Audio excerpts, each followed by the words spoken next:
Bueno, bien.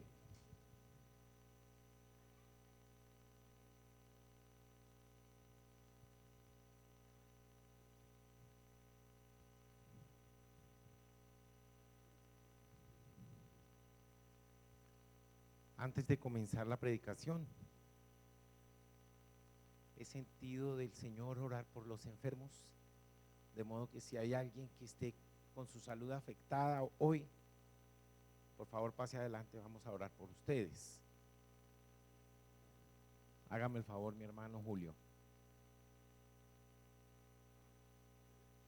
Transmaluca.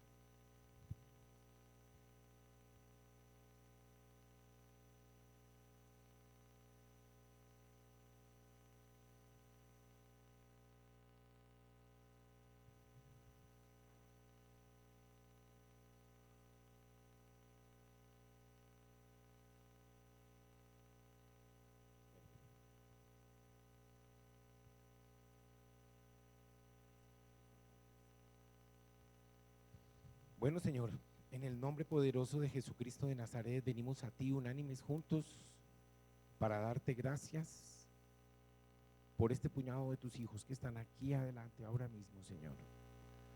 Padre, tu palabra dice que en la cruz del Calvario tú moriste y llevaste nuestras enfermedades y nuestras dolencias. Hoy, Señor, venimos a ti unánimes juntos como iglesia para darte gracias por esta promesa maravillosa que tienes para tu pueblo, y venimos a orar, Señor, por estos niños, por estos adultos. Queremos hoy darte gracias porque sabemos que tú obras. Padre, en Cristo Jesús, yo te pido ahora mismo que seas tú tomando control de este dolor de cabeza de Abby, Señor. Tú sabes exactamente qué lo está causando. Señor, tú conoces nuestro diseño original, el cual reposa en el cielo, y te pido que ahora mismo, Señor, seas tú manifestándote en ese diseño en la vida de Abby, Señor. Tú la conoces, tú sabes qué puede estar pasando. Yo te pido hoy en Cristo Jesús que tomes el control de este dolor. Ahora mismo, Señor, que Abby sienta la administración de este Dios en el que ha creído y bajo cuyas alas ha venido a refugiarse.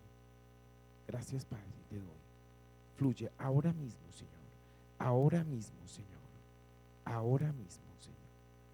Padre, te doy gracias por esta vida en Cristo Jesús. Padre, te doy gracias por la vida de Sarita. Tú la conoces, Señor. Sabes tú exactamente qué puede estar fallando en este momento en su organismo. Solo tú lo sabes. Yo te pido en Cristo Jesús que tomes el control en este momento y te manifiestes a esta vida de una manera tan especial como tú nos tienes acostumbrados. Señor, gracias por los niños, por esa fe sencilla que tienen en ti, Señor. Hoy, Padre, te pido en este momento que seas tú glorificándote de una manera maravillosa, y permítenos una vez más, Señor, ver tu gloria en Cristo Jesús, Señor. Padre, quiero darte gracias.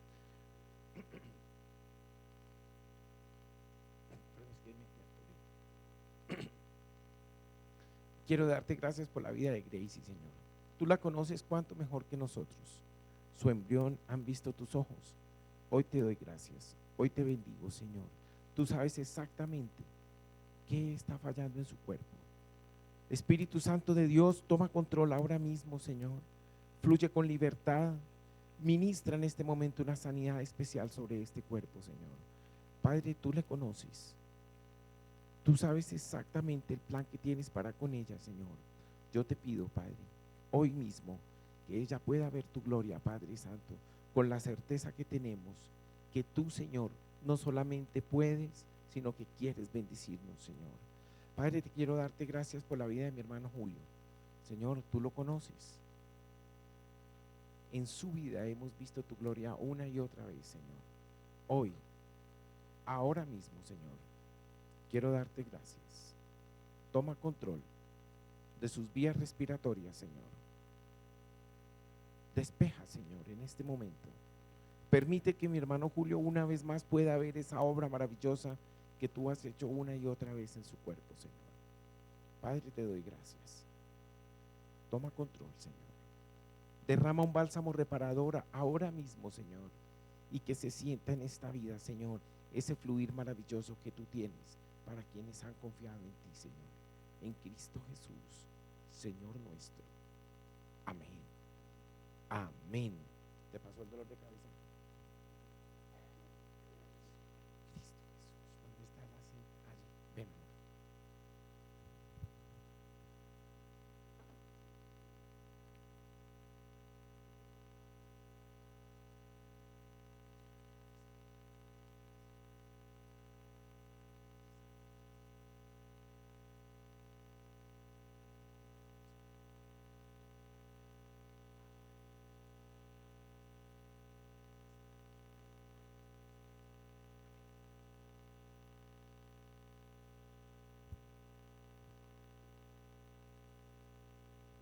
Bueno, bien.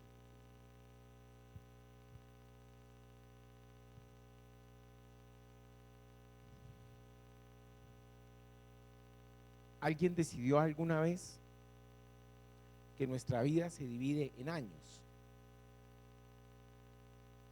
Tanto es así que cuando contamos cierto número de años, entonces somos niños, somos preadolescentes, somos adolescentes, somos adultos, adultos mayores y personas de la tercera edad.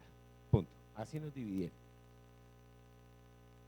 Hace muy poco tiempo estaba yo en un CADE y necesitaba pagar un recibo y estaba como en obra, de modo que había cierto desorden. Y me acerco a una señora y le pregunto, discúlpeme, ¿usted sabe dónde puedo pagar este recibo? Y me dice, sí, ustedes los de la tercera edad en esa fila. Y era la única que no había nadie, entonces me fui yo, bueno, por la que me diga me interesa un bledo, pero pago mi recibo y me voy, y sigo siendo el mismo. Ok, entonces es eso. Si usted tiene 12 años, pues entonces ya es un preadolescente. Si tiene 20, ya es un joven. Si tiene 30, pues está en el vigor de su vida. Y dice la palabra del Señor que nos está dado a los hombres 70 años y a los más robustos 80, dice. Pero les quiero contar que la ciencia dice que ya hemos ganado algunos años más. Sí, o sea que pronto ese promedio ha subido. Pero entonces justo cuando la ciencia dice eso, entonces surgen nuevas enfermedades, ¿sí? Que hacen que el promedio de vida vuelva a bajar. Surgen nuevos virus como el VIH, aunque dicen que ya está dominado también. Solo Dios sabe, ¿sí? Las cosas más inverosímiles le toca ver a uno. Yo les conté a ustedes hace, si la memoria no me falla, 4 años, que tuvimos a mi sobrina María José al borde de la muerte por culpa de una bacteria. ¿Se acuerdan que les comenté? Y ella misma veía cómo en el mismo sitio en el que estaba en cuidados intensivos, en ese momento en la clínica cardioinfantil, 2 personas con la misma bacteria que ella tenía murieron. Un hombre adulto y un muchacho menor que ella. Imagínense ustedes que le cuenten a uno que esas personas acaban de morir del mismo mal que usted tiene ahora. Creo yo que en momentos como ese, sabe uno que lo único que puede hacer la diferencia es Dios, no más. Las bacterias son astutas, yo no sé si ustedes lo saben. Si hoy las combaten con un antibiótico, se hacen resistentes y ya en una próxima oportunidad el mismo antibiótico ya no es tan efectivo, hasta que llega un momento en que les es totalmente inocuo. Yo recuerdo que cuando empezaron a tratar a mi sobrina María José, el doctor nos decía que le había mandado 3 antibióticos simultáneamente, ¿sí? Y del Señor fue que uno de esos obró, pero no tenía la certeza cuál era el que estaba actuando. Entonces no los podía suspender. Poquito a poco ya. Llegó a la clínica, si mi memoria no me falla, o el 3 de diciembre, salió el 3 de enero. Un mes completico en la clínica. Ella misma me decía que fue una tensión terrible, en sus pulmones se llenaron de agua, ¿sí? y para poderlos drenar toca meter, era lo que decía, tío, es una puñalada lo que le meten a uno, es una puñalada lo que le hacen para llegar al pulmón, es algo terrible, es una cosa horrible. Sin embargo, solamente Dios hizo la diferencia. Yo definitivamente, hablando con ella, yo le he preguntado si ella ha entendido eso, por lo menos como una cosa de Dios, porque ella lo vio, ella vio por qué a esas personas no les funcionó, uno mayor que ella, uno menor que ella. O sea, ¿quién era ella para que la misma bacteria no la hubiera matado? Buena pregunta, ¿cierto? ¿Cómo era que se llamaba? A mí me dijeron, se llamaba Staphylococcus aureus, se llamaba la bacteria. Bueno, quiero decirles con esto que la vida es breve, la vida es muy rápida, muy rápida. Hay cosas que le hacen ver a uno que ya uno no es el mismo de antes, ¿sí? Antes con un simple movimiento usted podía correr un mueble, ¿sí? Hace un tiempo ya tenía que intervenir los dos brazos. Y ahora cuando fui a correr un mueble no hace mucho, voy a levantarlo y el dolor del codo me recordó que ya no era el mismo. El tiempo va pasando. La vida es efímera. De tal manera pues que nosotros tenemos que en nuestra vida tomar decisiones. Quiero invitarlos por favor que abran sus Biblias en el Salmo 90. El Salmo 90, más que un salmo, ustedes van a ver que es una oración. Es una oración que hizo Moisés. O sea, el 90 es un salmo de Moisés. Y vamos a ver lo que allí dice. Vamos a escudriñarlo despacio y vamos a apropiarnos, porque es simplemente una conclusión muy bonita a la que llegó Moisés. Y me gusta particularmente en él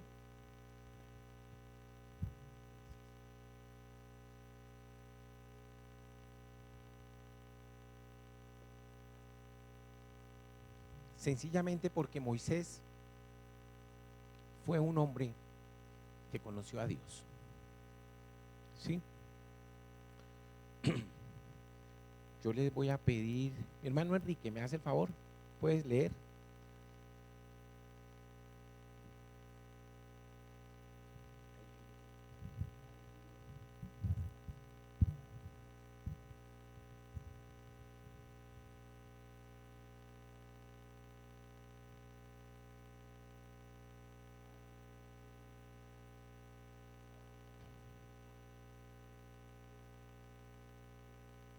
Tú eres Dios. Me encanta. Por favor, vuelva a leer ese verso.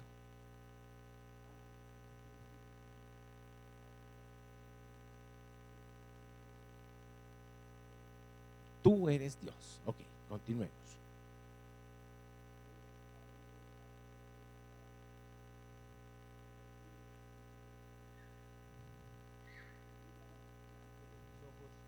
Son como el día de ayer que pasó y como una noche de las vigilias de la noche.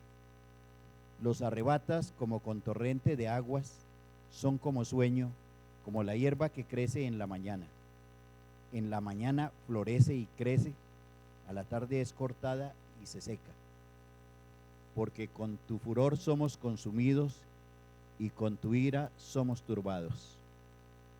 Pusiste nuestras maldades delante de ti, nuestros yerros a la luz de tu rostro, porque todos nuestros días declinan a causa de tu ira. Acabamos nuestros años como un pensamiento. Los días de nuestra edad son 70 años, y si en los más robustos son 80 años, con todo, su fortaleza es molestia y trabajo, porque pronto pasan y volamos.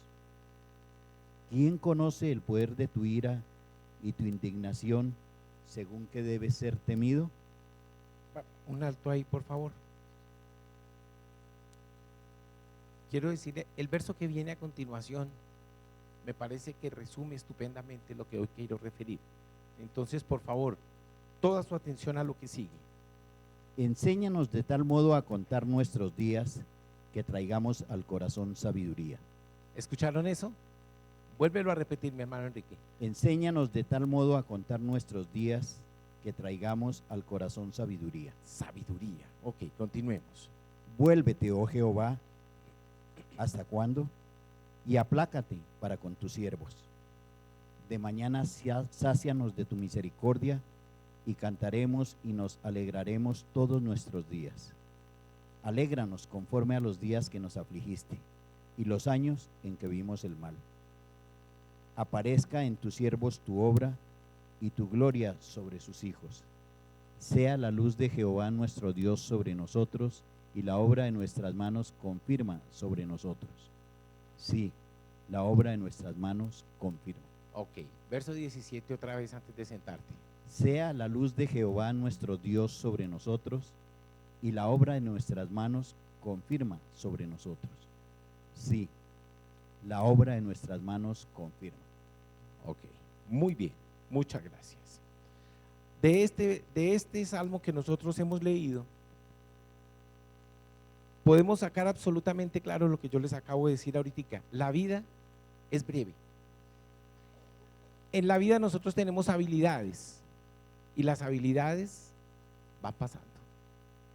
Las habilidades, así como nuestra fuerza, tienen una curva. Van en aumento, llegan a su culmen y empiezan a bajar. De tal manera pues que nosotros tenemos un momento propicio para hacer cosas. ¿Sí? Hay quienes dicen que uno debe empezar la vida productiva alrededor de los 20 años, antes de estarse capacitando, ¿cierto? Después comenzar a producir. Yo era uno que decía que yo me quería pensionar a los 50 años. Ya pasé por ahí. Yo quería a los 50 años pensionarme. Quiero contarles que así como se hace evidente en nuestras fuerzas, así también la posibilidad de servirle al Señor. Nosotros somos efectivos en la misma medida que podemos hacer las cosas, que podemos hablar, que nos podemos mover, que podemos ir y venir. Pero definitivamente, así como nuestra fuerza en nuestras habilidades, nosotros tenemos que estar pendientes exactamente de cuáles son las inversiones que nosotros debemos hacer en nuestras vidas, ¿sí? Hubo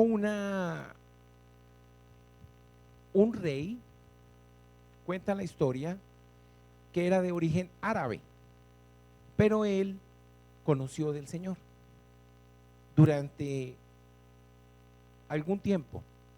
Sin embargo, no había tomado una decisión definitiva por Dios.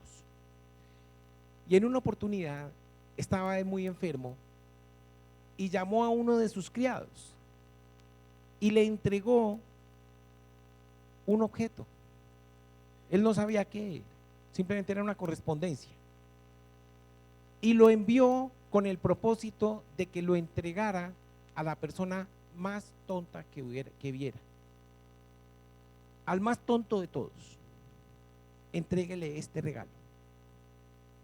De modo que el criado sale y cuenta la historia que visita muchos países, muchas ciudades, se va en barco, se va en globo, en lo que pueda, pero va a muchos y no encuentra a la persona lo suficientemente tonta como para entregarle el recado de su amo.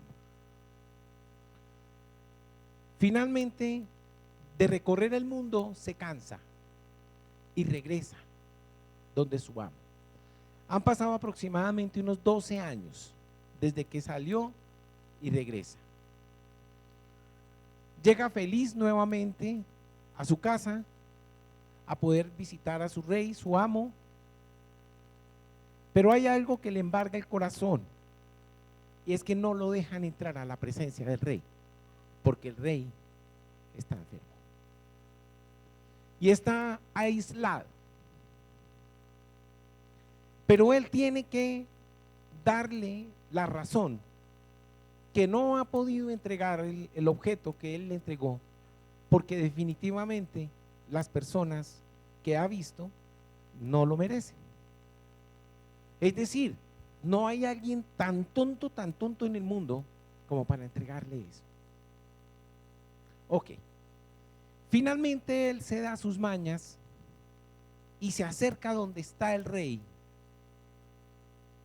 y logra entrar a su presencia, violando toda expectativa, toda orden, todo. Logra llegar a la presencia del rey y le dice: majestad, he llegado de hacer la diligencia que me dijiste que hiciera, pero quiero decirte que no he encontrado a la persona digna de entregar. El rey se alegra de verlo, y lo abraza. Es un siervo muy amado. Dice: yo no creí que tú, que eras la única persona que estaba yo seguro que pudieras hacer esta diligencia, no la hayas podido hacer. Dice: pero ¿por qué le sorprende tanto? Dice: porque es que el mundo está lleno de tontos. Yo personalmente estoy convencida de eso. ¿Y por qué dice eso? Bueno, y comienzan a charlar y a charlar y a charlar. Y de pronto le dice el rey: quiero decirte que de esta enfermedad que tengo, ya no me lo voy a levantar. Mis días están contados. Y entonces, angustiado, su criado le dice: tú escuchaste que te hablaron de Dios, de Cristo. Y él se queda pensando y dice: sí, yo escuché. ¿Y tomaste una decisión? No la tomé. Entonces el criado, sin pensarlo dos veces, saca el objeto y se lo entrega. Tómelo. ¿Y por qué me lo entregas a mí? Dice: porque usted es la persona más tonta que yo he visto.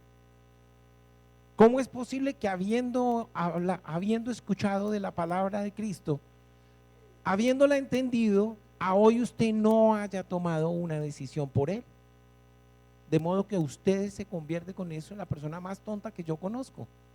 Tome este objeto. ¿Qué era? Eso no es importante. Simplemente el objeto recorrió el mundo entero en las manos de un criado fiel, dispuesto a cumplir con esta orden, pero no encontró a nadie digno. Él sí ya había tomado una decisión. Dice: ¿cómo es posible que usted, sabiendo que lo único que tiene fijo es que se va a morir, y a hoy usted no haya hecho una decisión por la eternidad? Entonces uno lee, dice: bueno, es que un árabe no tiene por qué creer en Cristo. Sí, de pronto fue por eso. No, que va. Dios es universal. Cristo es universal.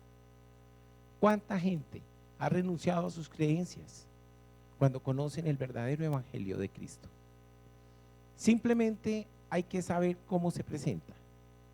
¿Sí? Ustedes han escuchado hablar de los métodos modernos de evangelización. Cristo los conoció todos. Él tuvo frente a él todas las personas pertenecientes a todas las condiciones sociales posibles. Y él aprendió que a los judíos tenía que hacerse judío. Él ya lo sabía. Pablo también lo entendió. Pero él no iba a criticar. Él no iba a confrontar. Él simplemente iba a llevar un mensaje que no reñía con nada. Hoy quiero pedirles que hagan una pequeña reflexión en este momento en su mente. Ustedes conocen un principio bíblico de Dios que riña con algo constituido en el mundo. Que alguien tenga la certeza de decir: es que eso es malo, eso no se debe hacer. ¿Ustedes saben por qué el evangelio de Cristo va incólume? Ustedes saben que mientras cualquier otro libro decrece en su utilidad, la Biblia cada vez es mayor. ¿Han notado eso? Ustedes han notado que un libro escrito por un ser humano, por interesante que sea, Miren ustedes, en este momento cada uno puede tener un oficio y perdón, una profesión diferente. Y cada uno de ustedes saben cuál es el libro de mayor importancia en ese ámbito. ¿Sí? No sé cómo sea, cada uno de ustedes saben. Yo recuerdo que cuando yo estaba en el colegio y que me enseñaron a ver contabilidad, me decían, compre la contabilidad de Hargadon, que eso es lo mejor que hay, decían ellos. Por supuesto, yo compré la contabilidad de Hargadon. Y cuando usted la mira una y otra vez, llega el momento en que dice, hoy yo ya sé lo que Hargadon tiene que decirme. Punto. Ya eso no tiene nada nuevo para mí. Superado. Si es un economista como mi hija, que es pichón de economista, que va a entrar, le van a decir, compre la economía de Samuelson, ¿cierto? Un libro de tecnología de maderas. Me imagino que mi hermano Víctor ya tiene uno en la mente, ese será de fulano de tal. Ignoro por completo, no tengo ese conocimiento. Pero cada uno de ustedes saben, ¿y a qué viene esto? Que en la medida que ustedes van aumentando en su conocimiento, va quedando atrás. Ustedes han visto que cuando uno va a la facultad, lo primero que le piden es el manual de tal cosa, ¿sí? Un manual de derecho romano, lo digo por mi experiencia. El manual de derecho romano, por supuesto, Eugenio Petit, una cosa así de Petit no tiene nada, es gigantesco. Y va usted a ver, y llega el momento en que dice, esto ya no me interesa, ya no me interesa. Y usted abre el libro y cuando tiene un conocimiento dice, oiga, pero algo he aprendido porque esto me parece tan elemental. Un manual es lo mínimo que usted debe saber sobre algo, lo mínimo. El manual de derecho constitucional quiere decir lo mínimo que usted puede leer. Mejor dicho, si usted no sabe esto, no sabe nada. Ese es el manual. Y ya vienen otras cosas más especializadas, ¿cierto? Ok. Ahora yo los invito a que hagan la misma reflexión sobre la Biblia. Ustedes sacan su Biblia y díganme si alguno de ustedes ha dicho lo mismo que puede decir sobre un libro del mundo. Esto yo ya lo sabía. ¿Está bueno el reto o no? Y les garantizo que lo pueden leer 10 veces lo mismo y cada vez le van a sacar mejor sustancia. Y también se habrán dado cuenta de algo. Un libro común y corriente usted lo lee. La Biblia lo lee a usted. Por eso la gente no le gusta leer la Biblia. Porque la Biblia nos confronta con nuestro pecado. Y si nosotros no estamos dispuestos a renunciar al pecado, preferimos renunciar a la Biblia. Ningún otro libro hace eso. Yo les he mostrado las Biblias que el Señor me ha dado la oportunidad de tener. En la primera página siempre dirá, este libro me alejará del pecado o el pecado me alejará de este libro. Me gusta ver eso, ahí escrito de mi puño y letra, así lo escribo. Este libro me alejará del pecado o el pecado me alejará de este libro. De modo pues que la Biblia tiene esa maravillosa característica. Y la característica y la Biblia tiene un solo protagonista, de pasta a pasta, se llama Jesucristo. De pasta a pasta. Ustedes cogen su Biblia y la pasan así de esta manera, de principio a fin, y van a ver siempre un hilo rojo conductor, que es la sangre de Cristo. De tal manera que cuando nosotros tenemos la certeza absoluta que nuestra vida va a terminar, no les estoy diciendo que pronto, no les estoy diciendo que este año, tampoco les estoy diciendo que no, eso no lo sabe nadie. Lo único que sí les digo y sé es que ustedes en la mente tienen la certeza absoluta que nuestras vidas terminarán en algún momento. ¿Sí? Ojalá todos seamos muy longevos, como el pastor Mario, que ya va en 94 años. Tiene harto que contar. Mi hermano Cornelio, ¿cuántos años tiene? 92. Imagínense usted poderse uno sentar a hablar 92 años de historia. Yo tuve un cliente que me contaba que él en Bogotá se había transportado en el tranvía de mulas. De mulas. Yo no sé eso ni de qué época era. Supongo que principios del siglo pasado. Pero lo contaba, ¿sí? Que él llevaba con 50 centavos, le alcanzaba para una semana de transporte. 50 centavos. Una moneda de auténtica plata. Él decía que eso no la tiraba así y sonaba como una campana al caer al piso, que eran grandototas. Ustedes ya no se acuerdan de eso. Quiero contarles que cuando nosotros estamos en una vida como la que tenemos que tomar decisiones prácticas dentro de ella.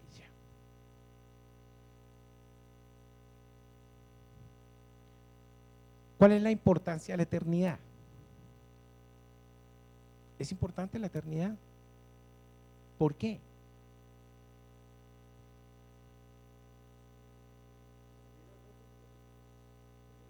Bueno, digamos que cambia.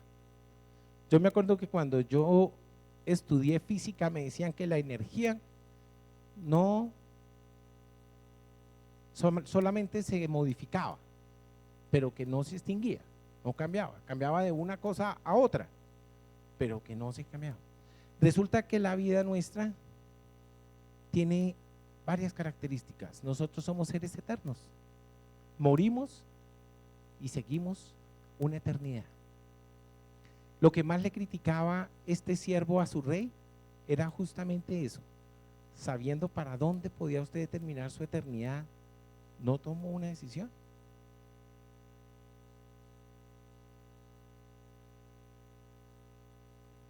Quiero decirles que el diablo existe.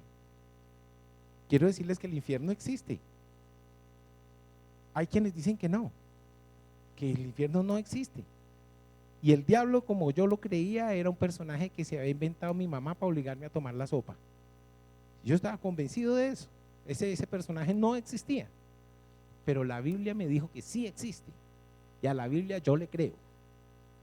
De tal manera pues que nosotros tenemos este tiempo cortico, 70 u 80 años, lo que Dios tenga determinado. Pero siendo tan breve como es, me da a mí la oportunidad de tomar decisiones que me duren por toda la eternidad. Por toda la eternidad. Mire, es muy breve. Yo me pongo a ver cuán breve es la vida.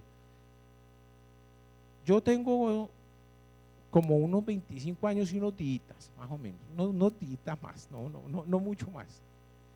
Y mire que yo recordaba en estos días, encontré dentro del cajón del mueble del comedor un paquete con canicas. Sí, allí, todas nuevecitas, sin usar. Yo no sé quién las puso ahí. Pero inmediatamente me transporté en el tiempo. Y recuerdo cuando frente a mi casa, yo jugaba por los bordes de los andenes. ¿Ustedes también jugaron o no? Por el borde de los andenes. ¿Sí? Y entonces yo recuerdo que para esa época mis uñas permanecían llenas de padrastros, llenas de tierra. ¿Todo por qué? Porque yo estaba ya jugando todo el tiempo canicas.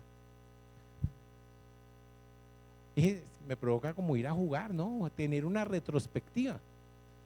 Y empecé, y póngame cuidado, y las boté al piso. Pero para jugar canicas hay que tirarse al piso, hermano. Eso lo sabemos todos desde siempre, ¿no? Eso no puede ser así, ni de pie, hay que tirarse al piso para poder jugar bien canicas. Y en el momento que lo hice, ahí estaba el dolor en la rodilla. Entonces decía, pero esto no es lo que yo recuerdo. Y ahí fue cuando yo empezó a pasar como una película en mí que me hizo, oiga, cuán breve es la vida. Pero cuán breve es la vida. ¿Qué hace que yo jugaba canicas en el borde de la calle? ¿Qué hace una vez que le contaba yo a mi hija Daniela, gracias a Dios, un poquito más responsable que yo? Ya está aprendiendo, ya está conduciendo sola. Y yo recuerdo una vez que teniendo ya mi pase, un amigo me dijo, Jairo, ¿será que usted me puede hacer un favor? Me voy a trastear. Voy a pasarme de un lugar a otro y él era un disc jockey de una emisora que se llamaba Radio Fantasía, yo no sé si eso hoy todavía exista. Y entonces era amigo mío y yo le dije, listo, ¿de dónde para dónde va? Entonces sí, iba como a unas 6 cuadras, pero el asunto era que los discos, yo la ropa mía la llevo en una chuspa, pero para los discos necesito un camión, hermano.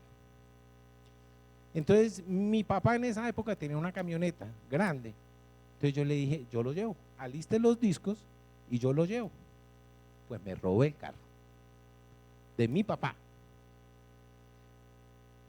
Y quiero contarles que hoy estoy vivo porque Dios es misericordioso.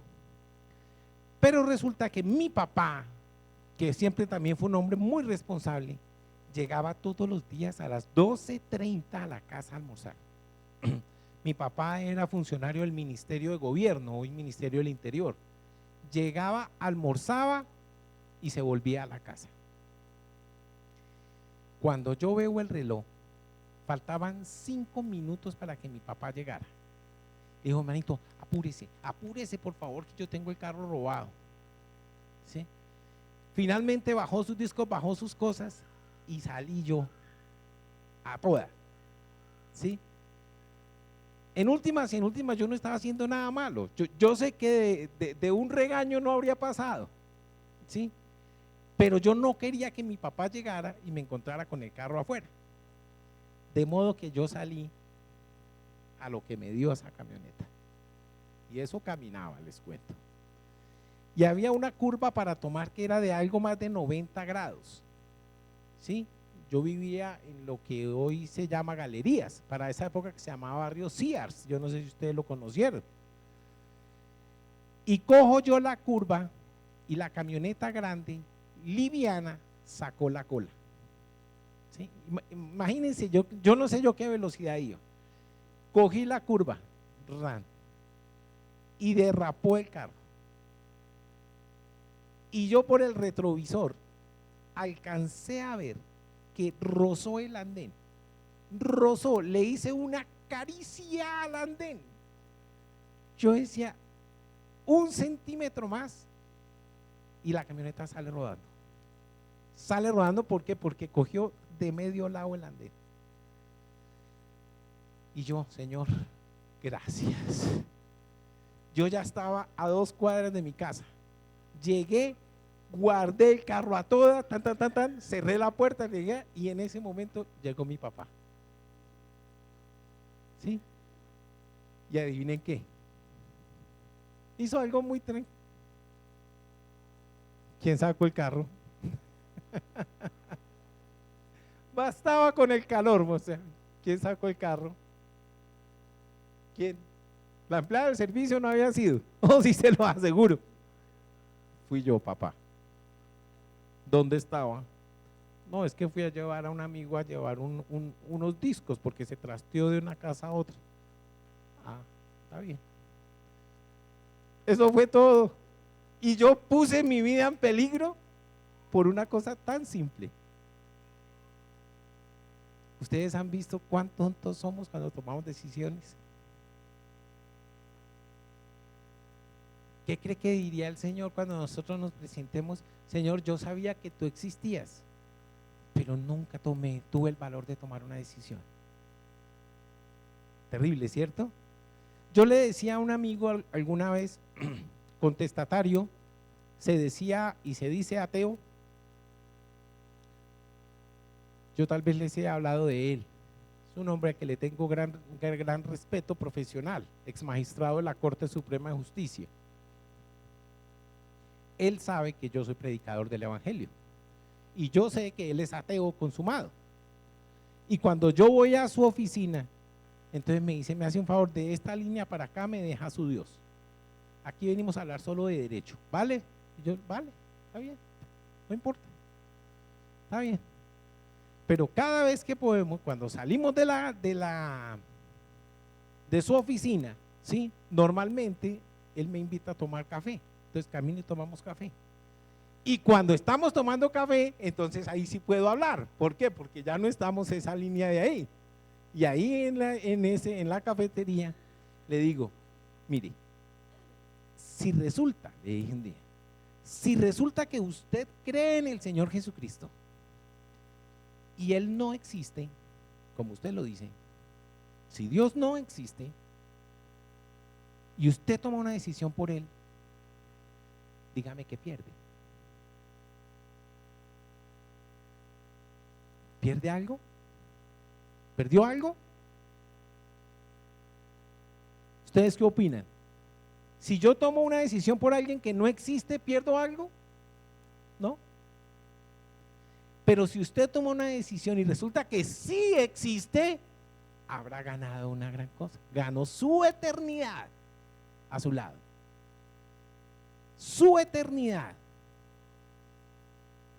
Yo voy dejando mi cuaderno por todas partes.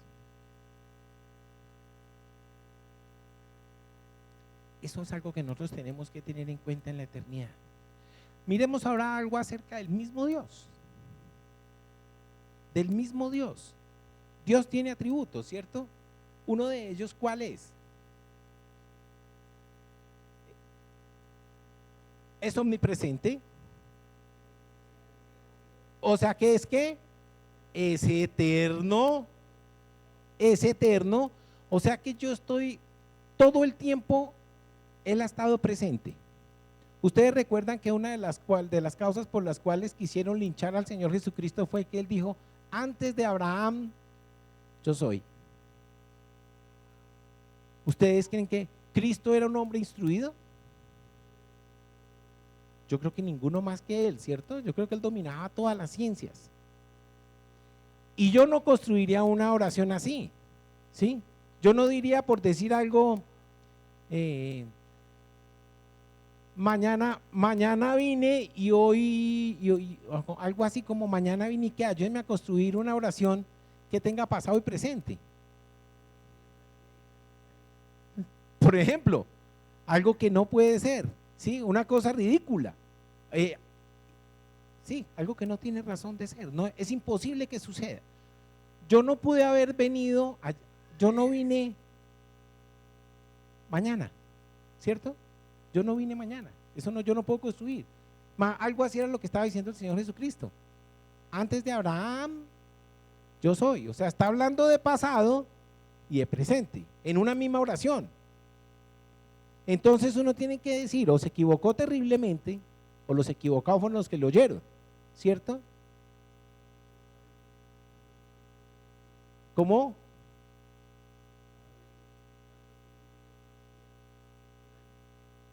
¿Qué quiere decir qué? Era lo que le estaba preguntando, usted lo acabó de decir. Eterno. Porque el yo soy, cuando usted dice yo soy, ¿qué está diciendo? Es un presente continuo. Yo soy. Él no tenía que decir nada diferente a eso. Resulta que en esa eternidad Él ha sido testigo de todas nuestras generaciones.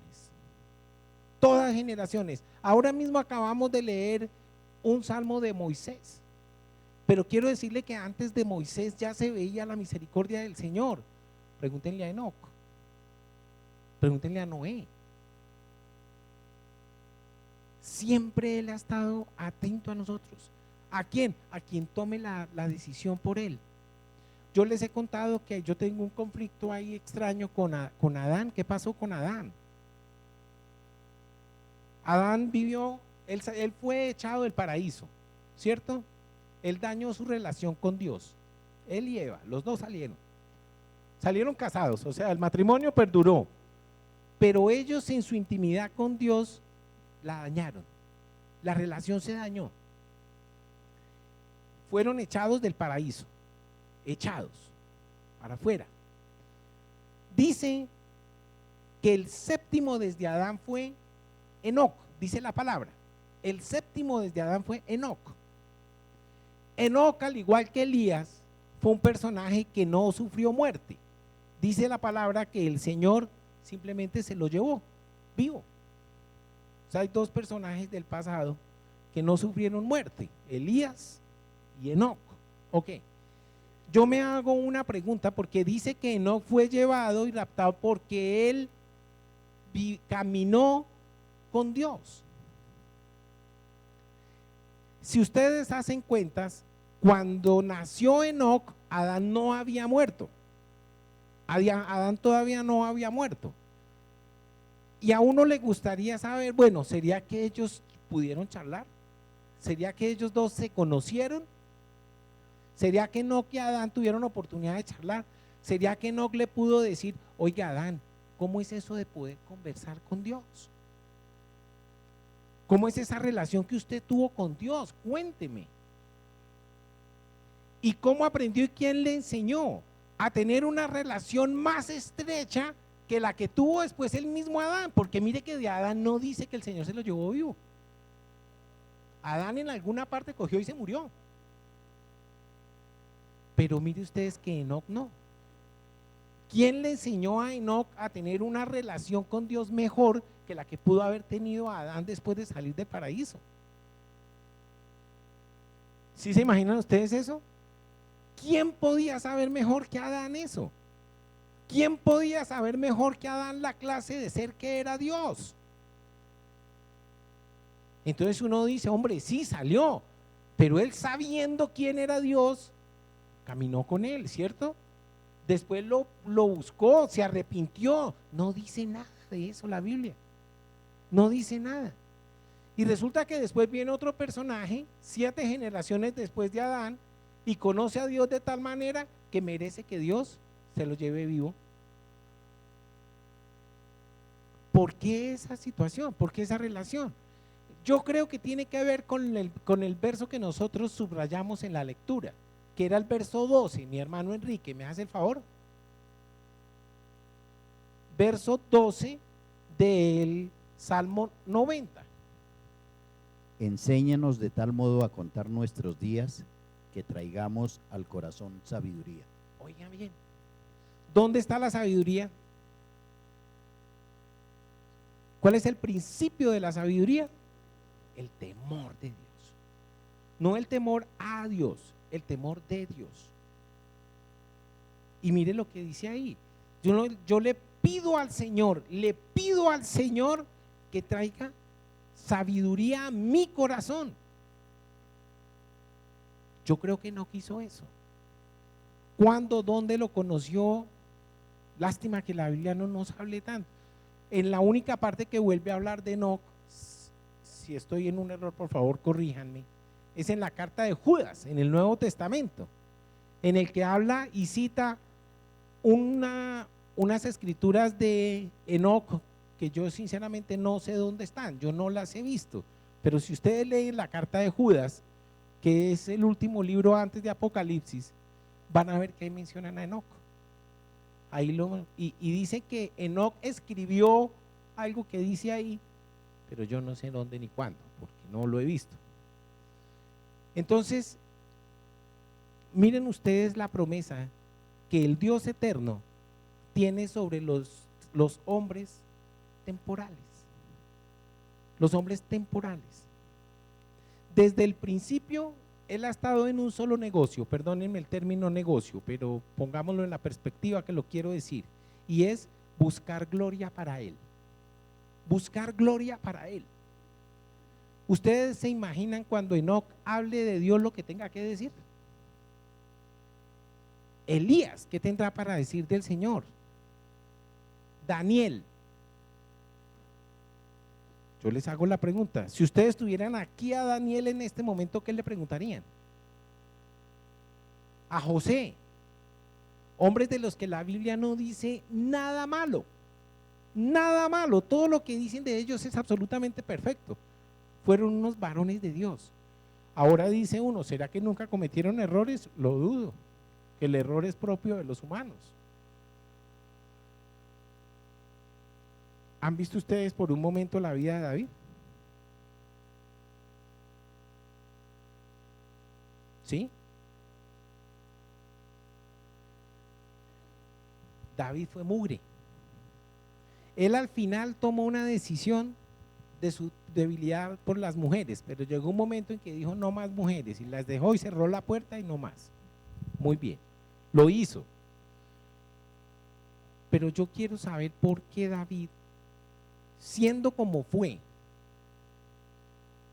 cuando digo como fue, imagínense ustedes por un momento a un David en la época de su pecado con Betsabé, ¿cierto?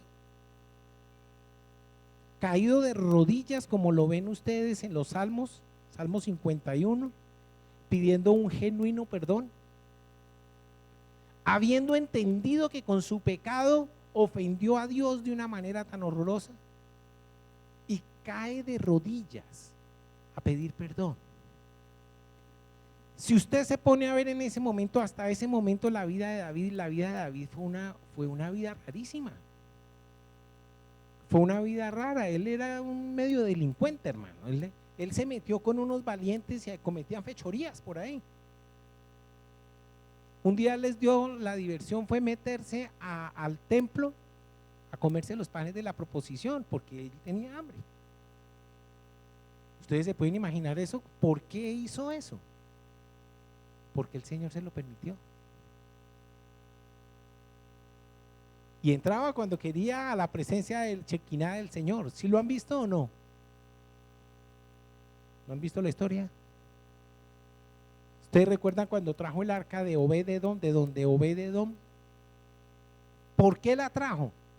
Porque él se enteró que había gran prosperidad en la casa de Obed-edom donde estaba el arca. Y fue y dijo, pase lo que pase, la traigo. No la dejó allá, se fue y la trajo. Y le hizo un altarcito, una enramada, que es el altar de David. El tabernáculo de David, ¿sí lo han oído? Era lo más humilde que había. Y si ustedes miran la historia del pueblo de Israel, jamás ha visto una adoración igual a la que hubo en esa época. En una enramada, en lo más humilde. No había templo, pero había alguien que sabía valorar la presencia de Dios. Ese era David. Y entonces uno dice, encuentra en el libro de los Hechos, en el que relata a Dios y dice que él les levantó un rey después de Saúl, que era un hombre que, ¿recuerdan ustedes? Conforme a su corazón, y dice, pero no puede estar hablando él mismo. Le perdonó y lo olvidó. Le perdonó y lo olvidó. El Dios eterno, el que me está llamando hoy. No importa que nosotros contemos nuestra vida en años, no importa. Si ese dividir nuestra vida en años nos permite por lo menos hacer un balance general año a año, ¿cierto? Poder decir, hombre, ¿sería que las metas que yo tenía para este año se alcanzaron? ¿Sí? ¿Sería que las cosas que yo quise hacer para el Señor las hice? ¿Será que Dios, si yo hago hoy una valoración ponderada de lo que le he hecho al Señor, ¿será que el Señor me encuentra aprobado o no? Entonces no importa que nosotros midamos la vida por años, no importa. Dios es un ser intemporal, eterno. Él no cumple años, por decirlo de alguna manera. Él es un ser eterno. Si nosotros decimos que Él cumple hoy años, estamos diciendo que Él nació en alguna oportunidad. No es que a veces confundimos, porque es que como hoy es el cumpleaños de Dios, no, simplemente fue un hecho histórico que Él hizo de hacerse hombre. Eso es lo que recordamos. Eso es lo maravilloso, que Él se hizo hombre con un solo propósito: encontrarme a mí. Saber cómo era que se sentía. Ustedes se imaginan a Jesucristo en el cielo, simplemente en el cielo como Dios, juzgando. Sería difícil, ¿cierto? O fácil, no sé. En estos días escuchaba en la radio que iba un niño caminando por la granja de su papá y de pronto, accidentalmente, sin proponérselo, tropezó y dañó el nido de las hormigas. Y las hormigas como locas corrían por todas partes, ¿sí? Y el niño se angustió y dijo, miren lo que yo acabo de cometer sin proponérmelo. Miren el caos que armé, y las hormigas corrían y corrían por todas partes como enloquecidas después de verlas en su perfecto orden, ¿no? En la fila que ellas hacen. Y entonces le decía al papá angustioso, papá, ¿cómo hago? ¿Cómo hago para ayudarlas? Dijo, es muy difícil, déjalas que ellas después se organizan. Pero ¿qué era lo que él decía? Yo quisiera hacer algo ya en este momento. Y en medio de su angustia decía, ¿cómo quisiera yo, qué? Hacerme una hormiga. Hacerme una hormiga. Para poderles decir, mire, es por aquí la cosa, perdónenme, yo no quise dañar su nido, pero en lo que yo les pueda ayudar, déjenme hacerlo. Déjenme mostrarle el camino, déjenme decirle para dónde iban, déjenme decirle dónde está la comida, que yo ya lo sé, porque yo la vi desde mi perspectiva. ¿Sí?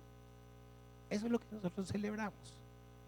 Cuando como hormigas enloquecidas, que habíamos perdido nuestro rumbo, llegó Dios y dijo, yo quiero ayudarlas. Yo quiero ayudarlas. Y la única forma fue así, haciéndose un hombre. De otra forma no se hubiera podido comunicar con nosotros. Hoy el Señor Jesucristo sabe exactamente cómo se siente. ¿Qué me pasa a mí si alguien llega y me pega un pellizco bien pegado? Ya sabe que fue un dolor de estómago. ¿Por qué le dolió el estómago? Lo dudo, porque era perfecto físicamente. Pero él sabía. Él sabía lo que era tener frío.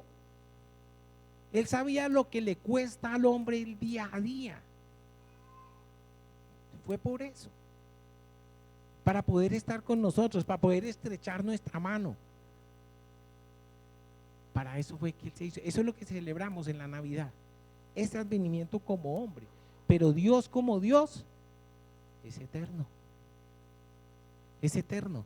Y en esa eternidad ha visto todas mis generaciones. Todas mis generaciones. Él ha sido testigo de lo que hicieron mis bisabuelos, mi tatarabuelo, mi abuelo, mi mamá, mi papá, etcétera, etcétera. Y lo que he hecho yo. Y sabe exactamente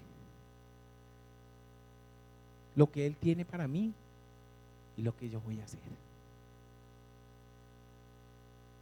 Hoy nosotros tenemos delante de nosotros el cierre de un año. Yo los invito a que hagamos una introspección, pero además de una introspección, hacer una prospección. ¿Sí saben qué es una introspección? ¿No? Intros es adentro. Introspección es mirar, o sea, mirar para adentro, a ver qué encuentro, qué tengo que cambiar en mí, a ver si yo mismo me apruebo o no me apruebo en lo que yo he hecho. Y una prospección es mirar hacia adelante. ¿Por qué? Porque es que yo no puedo alcanzar nuevas cosas si sigo haciendo lo mismo. Si yo quiero ver nuevas cosas en mi vida, tengo que empezar a cambiar. Un día, yo no sé si ustedes recuerdan, había un hombre allá afuera hablando, hablaba duro, y yo salí. Y ese hombre me decía que su compañera venía a esta iglesia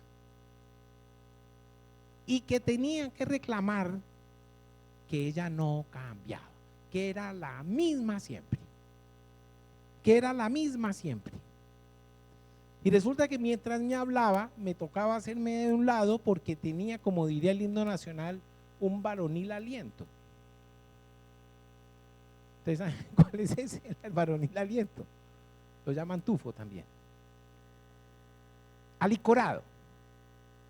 Y me dice que para poder venir a hablar conmigo tuvo que haberse tomado unas cervezas. Así me dijo. Y entonces venía a reclamarme que su esposa no cambiaba y que llevaba años viniendo acá. Y entonces yo le dije, venga cuando quiera y podemos conversar, porque me pedía que lo recibiera en ese momento en consejería. Y Dios es un Dios de orden. Yo no puedo dedicarle un tiempo a una persona en un tiempo que tengo que dedicárselo a toda la congregación. Mal haría yo en eso. No puedo. Venga otro día y con mucho gusto lo recibo. Pero llévese en el corazón algo que quiero que sepa. Usted no puede ver cosas nuevas si sigue haciendo lo mismo. Usted no puede ver cosas nuevas si sigue haciendo lo mismo. No fue más. Guardó silencio y me dijo, ya entendí. El jueves estoy acá. Menos mal no me dijo el jueves de qué semana. No ha venido, pero dijo que entendió. Entonces, el verso 13 nos dice que nos convirtamos, pero quiero que guarden unas súplicas que están en este salmo. Y por favor, si quieren tomar notas, se las voy a dictar y vamos a terminar.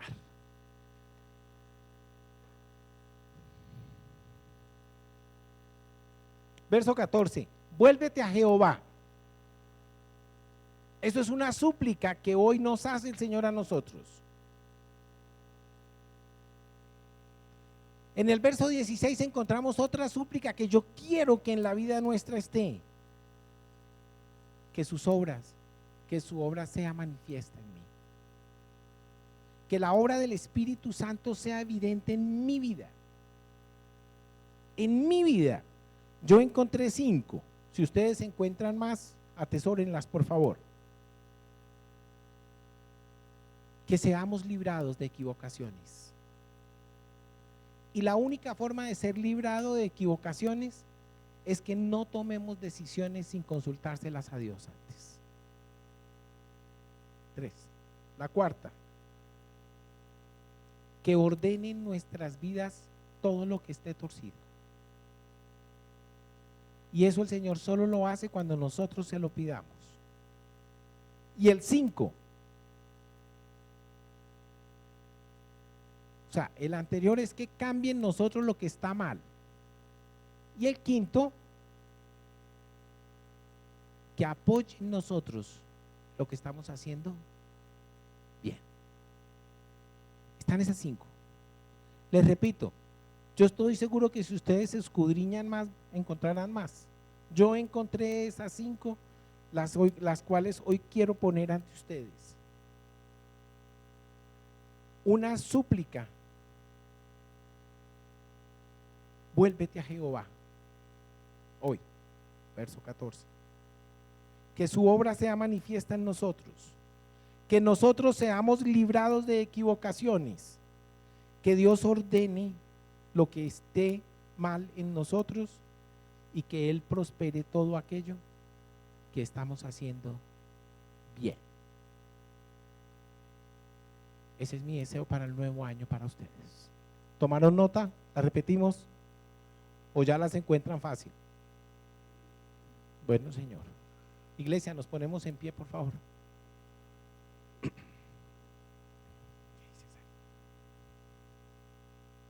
Se le quitó el dolor de cabeza, ¿no? Bueno, bien.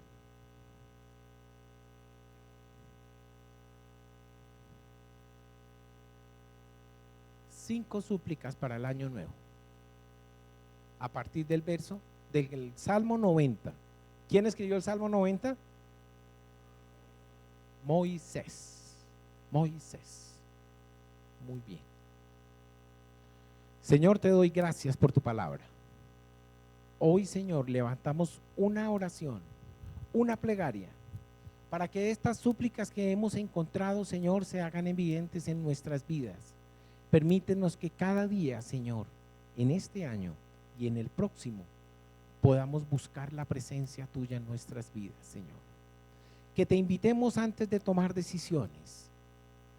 Que vengas tú, nos escudriñes en profundidad, Señor, y cambies de nosotros todo aquello que no te agrada. Pero también te pedimos, Señor, que si hay algo que estemos haciendo bien, prospéralo. Ayúdanos, Señor. Hoy tenemos un solo propósito común, y es que tu obra, Señor, aquí en la tierra crezca. Que la iglesia local, Señor, esté permanentemente creciendo. Le estamos pidiendo al Señor que para el nuevo año podamos tener células de presencia de la iglesia en los hogares. Ya tenemos una oferta para abrirla. Les pido por favor, mis hermanos, que estén orando por eso. Necesitamos crecer. Necesitamos que la iglesia tenga manos extendidas en diferentes partes porque cuando sea tan grande como el Señor quiere que sea, pastorear va a ser más difícil a cada una de las personas. Y la única forma es con esa mano extendida en las células. Yo hoy, Señor, te pido que cada una de estas súplicas sean atendidas por ti, Señor. Trae arrepentimiento a nuestro corazón. Aquellas cosas, Señor, que hicimos mal, aquellas que dejamos de hacer, aquellas que simplemente no quisimos hacer, Señor, que habiendo podido, decidimos no hacer. Yo te pido, Padre Santo, que para el nuevo año estemos más comprometidos, que para el nuevo año podamos ver tu gloria permanentemente, Señor, y que nosotros crezcamos así, Señor, como crece nuestra alma, que crezca la iglesia, que crezca cada uno de mis hermanos en su vida y en su relación contigo. Que el año 2015 sea un año que recordemos como un año en que Dios se manifestó a nuestras vidas de una manera gloriosa. Hoy, Señor, quiero darte gracias por cada una de las cosas que has hecho en nuestras vidas, las que estás haciendo y las que harás. Gracias, Señor, porque día a día nos enseñas que nosotros podemos confiar en ti, que tú eres digno de toda nuestra confianza, que todas tus promesas en la palabra para nosotros y en nuestras vidas son sí y amén, Señor, que no hay promesa que no se cumpla en la vida de cada uno de nosotros, Señor, y que toda buena dádiva en nuestras vidas viene de Dios. Permítenos entender eso, Señor, y que toda rodilla se doble y que toda boca confiese que Jesucristo es el Señor de nuestras vidas. En Cristo Jesús, Dios nuestro. Amén. Pastor, vamos a orar por los cumpleaños. Sí. ¿Quién cumplió años? ¿Años o aniversarios? Mi hermano Josué Leiva. Josué Leiva.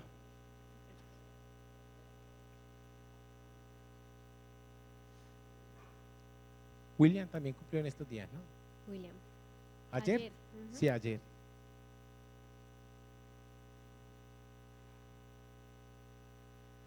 Ya le mandamos un WhatsApp ayer. Aniversarios. ¿Alguien más? Bueno, no hay más. Hace 8 días fueron muchísimos, ¿se acuerdan? ¿Hace 8 días o hace 15? Hace 15. Uy, qué barbaridad, fueron hartísimos. Sí. Bueno, bien. Perdóname un momentico.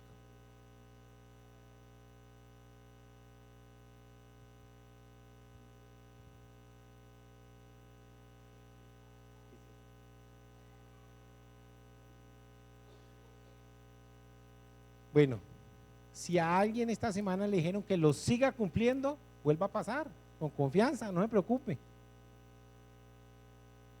Señor, en el nombre poderoso de Jesucristo de Nazaret, te doy gracias por la vida de mi hermano Miller, Señor, y de mi hermana Ingrid.